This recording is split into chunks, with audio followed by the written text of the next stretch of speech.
First visuals తీసుకొని తర్వాత అది మాట్లాడదామా? అచ్చా, అవి వెపన్స్ ఆల్సో.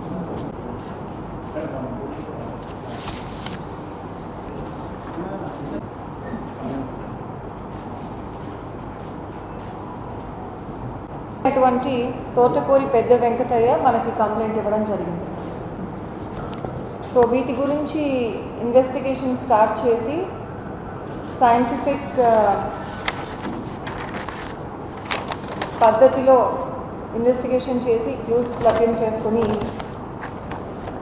ఈ వెపన్స్ ఎవరివి అని తెలుసుకొని వాళ్ళని కస్టడీలోకి తీసుకొని ఈరోజు జ్యుడిషియల్ రిమాండ్ పంపిస్తున్నాము. సో తోటకూరి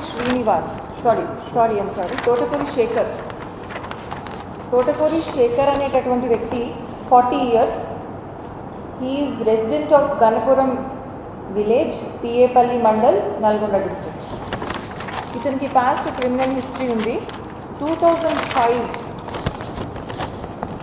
2005లో ఒక rioting case and 302 murder case and attempt to murder కేసులో కూడా ఇతను ఉన్నారు.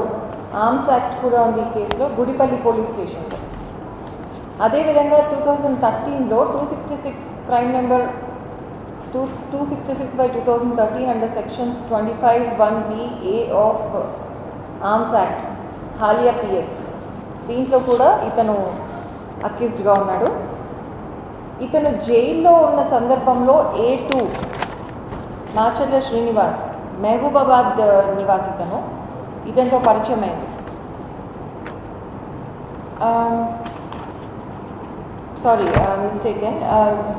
గుంటుకు రమేష్, ఇతనితో పరిచయం అయింది అతనికి జైల్లో ఉన్నప్పుడు.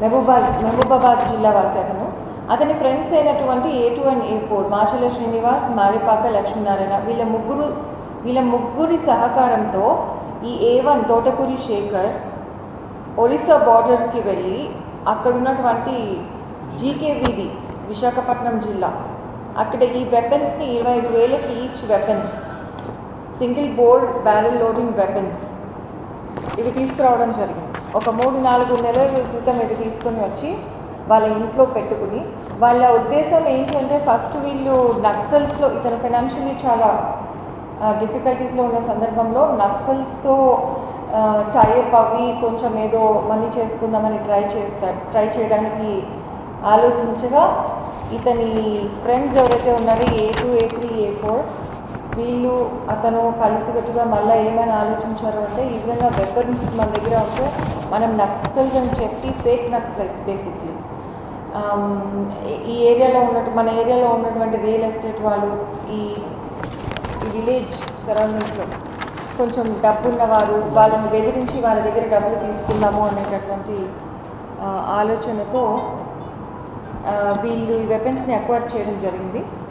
కాకపోతే ఈ వెపన్స్ క్యారీ చేస్తుండడం చాలా డిఫికల్ట్ అయ్యి, చాలా పెద్దగా ఉంది, తొందరగా ఎక్స్పోజ్ అయిపోతాము, పోలీస్ నోటీస్లోకి వస్తుందని భయపడి ఈ వెపన్స్కి బదులు షార్ట్ వెపన్స్ తెచ్చుకుందామనే ఉద్దేశంతో మళ్ళీ షార్ట్ వెపన్స్ కూడా 50,000 ఇతను డబ్బు ఇవ్వడం జరిగింది, సేమ్ జీకేవి దగ్గర.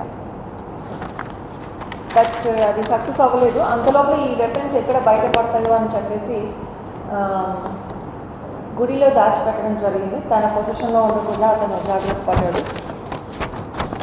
బట్ మనకి దొరికిన తర్వాత మనం ఇన్వెస్టిగేషన్లో ఇతన్ని తీసుకొచ్చి, తర్వాత ఇతని ఫ్రెండ్స్ అయినటువంటి A2, A3, A4ని కూడా తీసుకొచ్చి అందరినీ జ్యుడిషియల్ రిమాండ్కి పంపడం జరుగుతుంది.